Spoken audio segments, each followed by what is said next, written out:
Ola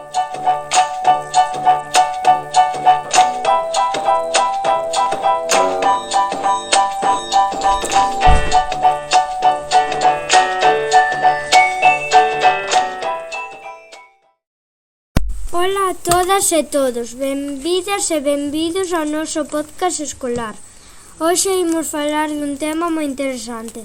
Quen cociña na miña casa? Pero tranquilos e tranquilas, non imos contar cousas privadas nin segredos familiares.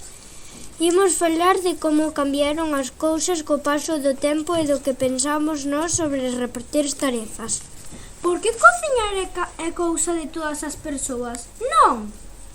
Claro, e ademais, a comida está máis rica cando axudamos todos.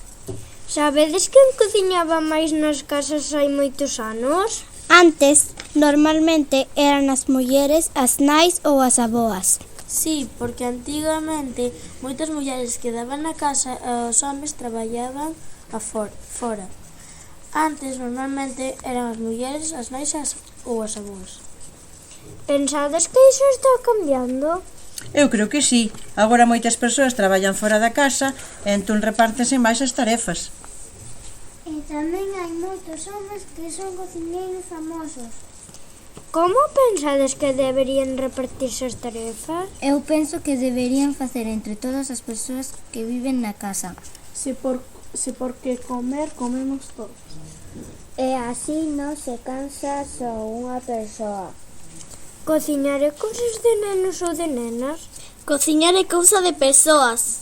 Ademais, aprender a cociñar é importante para cando sexamos maiores. Entón, que aprendemos hoxe? Antes as tarefas estaban máis divididas entre homes e mulleres. Que agora as cousas están cambiando. É que o máis xusto é repartir as tarefas. Exacto, porque colaborar é convivir mellor. Grazas por escoitarnos no noso primeiro podcast escolar.